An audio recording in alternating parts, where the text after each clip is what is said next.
పాటు దేవుని యొక్క ప్రాముఖ్యతను వివరించారు. మరియు మన కళాశాలలో ఇటువంటి కార్యక్రమాలు జరిపించడం వలన విద్యార్థుల యొక్క మానసిక ఉల్లాసానికి దోహదపడతాయని తెలియజేశారు. ఈ కార్యక్రమంలో విద్యార్థులు వివిధ నాటకాల పాటలతో యేసుక్రీస్తుని ప్రార్థించారు. ఈ కార్యక్రమంలో విద్యార్థులను ప్రోత్సహిస్తూ ప్రిన్సిపల్ రాజమణి, అమల, సహాయ, సెలినాల్ గారు బహుమతులు ప్రదానం చేశారు.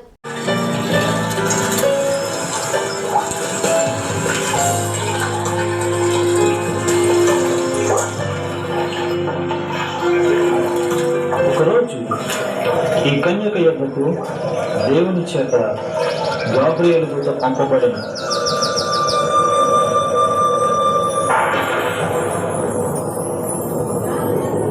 దయాప్రాప్తురాల, నీకు శుభము, ప్రభు నీకు తోడై ఉన్నాడు.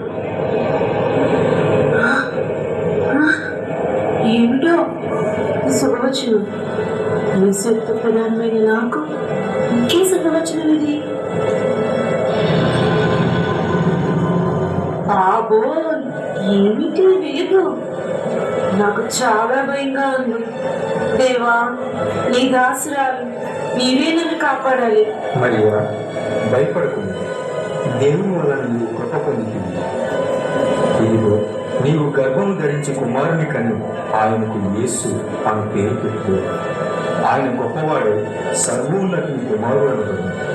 ప్రభువైన దేవుడు ఆయన తండ్రి అయిన దావీదు సింహాసనం ఆయన ఇచ్చింది.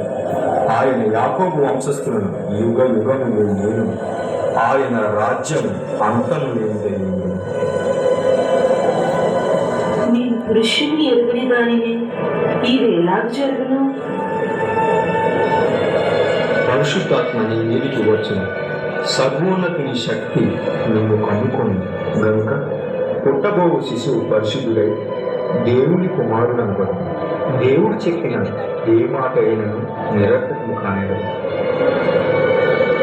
ఇదిగో, ప్రభు దాసురాలను, నీ మాట చొప్పున నాకు జరుగును గాక.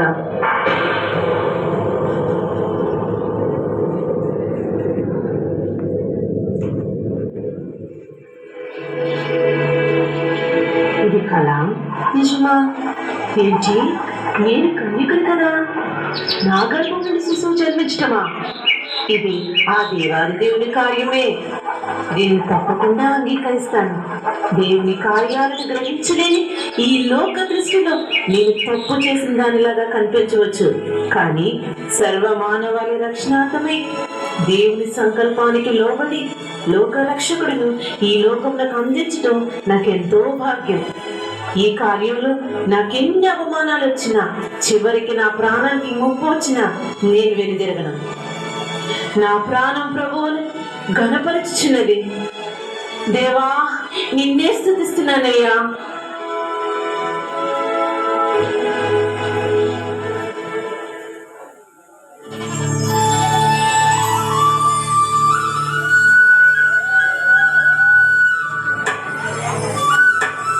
యోసేపు, ఓ యోసేపు, యోసేపు, ఏమిటి యోసేపు, ఇంకా ఎక్కడ ఉన్నావు?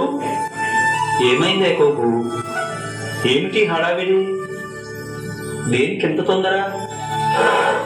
అయ్యో అయ్యో యోసేపు, ఇంకా నీకు తెలిసినట్లేదు. ఊరంతా అందరూ నాతో ఈ మాట, నువ్వేమీ పట్టుకున్నావు. ఏమైంది యాకోబు? కొంచెం అర్థమయ్యేటట్లు చెప్పు. భారీగా